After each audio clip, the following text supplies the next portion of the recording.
Joining us now for more, Alabama Senator Katie Britt. Senator, so nice to have you on this evening.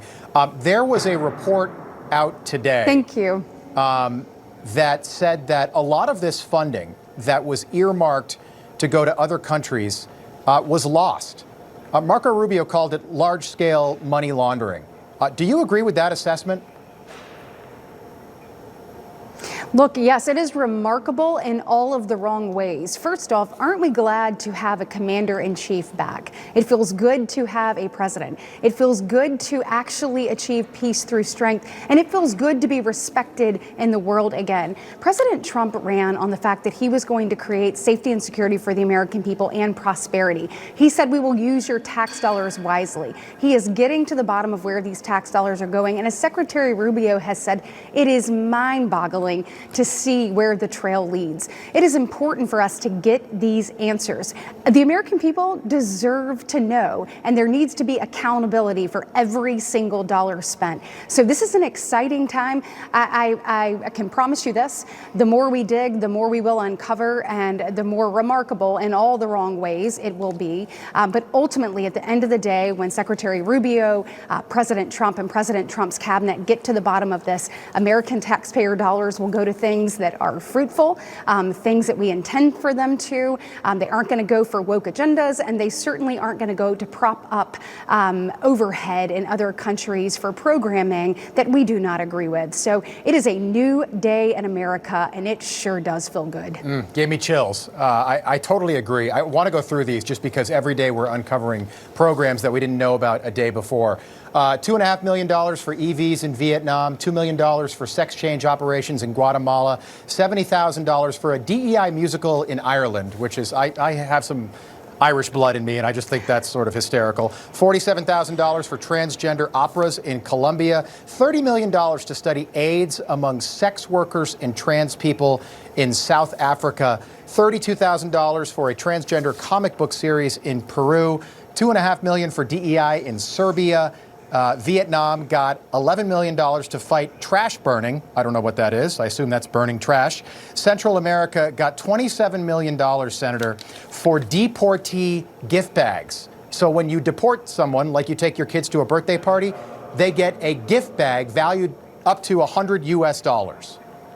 How stunning is that?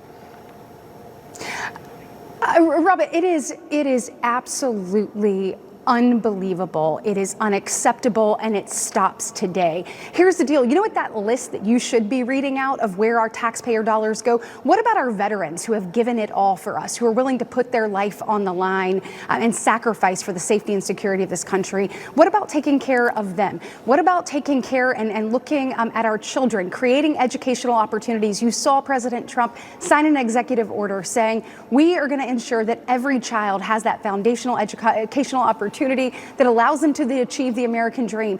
What about making sure that dollars go? What about these single moms, American citizens that are struggling to make ends meet, that are trying to provide for their family? What about child care costs? What about things that Americans need? When we go to the gas pump or the grocery store, we are feeling the pain, but yet this previous administration has turned a blind eye and has sent it to a woke agenda in countries far, far away. Look, we understand our place in the world. We understand the need to help people, but we will not advance a liberal agenda at the sake and putting our own citizens at a detriment. It stops today, and it feels good for Americans to be put first, and for us to actually getting answers for these tax checks that we're sending to the federal government. There is finally accountability as to where it's going, and there is going to be more of what you're seeing now in the days to come. And Senator, I like that we can now have these conversations. Does this go beyond USAID?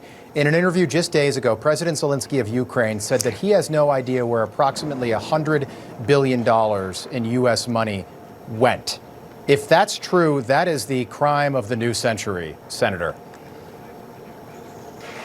Absolutely. And listen, Rob, look, I'm over it. I have been here for 2 years, and I have continually said I am sick of the people in these buildings not doing their job. We have to make sure that these dollars, where we know where they're going, and we are accountable to the American people. Kicking the can down the road, turning a blind eye, acting like this is monopoly money with no consequences, those days are over. We are $36 trillion in debt. That is not just fiscally irresponsible, it is morally irresponsible. And it ends when President Trump took that oath of office and walked into the Oval Office once again, we finally were able to allow America to regain ground. We are going to change this for future generations. They will look back at this moment and say, this is when America got back on track. This is when they were reminded of who they were, what this country stood for, and creating opportunity for its people. It is an exciting time. This is just the beginning. Look, it is going to be challenging to keep up with President Trump because he knows there is so much to do to get this country back on track, but it's exciting, and I am excited to be a part of it. Can I just ask you quickly, Pam Bondi was just confirmed, I believe, to be our next Attorney General. Yes. I think that just happened. Can you tell us about that? Absolutely. So we just voted her 54 votes for her to be the next Attorney General. Speaking of a good day, we have seen the Department of Justice weaponized over the last 4 years. And today it's a new day. No more woke and weaponization. Now it's back to safety and security of the American people. When you look at the American people's lack of faith in the Department of Justice and the FBI, we know that Pam will bring and restore the credibility that Americans deserve to see in that agency. And also, you think about the last 4 years. You think about them going after parents at school board meetings who were speaking up to ensure that their children weren't indoctrinated. You think about people who were practicing their Catholic faith that we now know they were sending people after. Look, enough is enough. And excitingly, Pam Bondi is going to return that credibility. She is going to make sure that we actually tackle the problems, crime that is facing our country. You look at fentanyl deaths, and under Joe Biden, leading cause of death between the ages of 18 and 45, and yet he sat on his hands and did nothing. We know where that fentanyl is coming. With Pam Bondi at the helm, with her expertise and the work that she did as the Attorney General of Florida, our children are going to be safer and more secure as a result, and the American people are going to finally have faith in the Department of Justice once again. All right, Alabama Senator Katie Britt, appreciate you being with us tonight. Great to see you. Thank you. Thank you.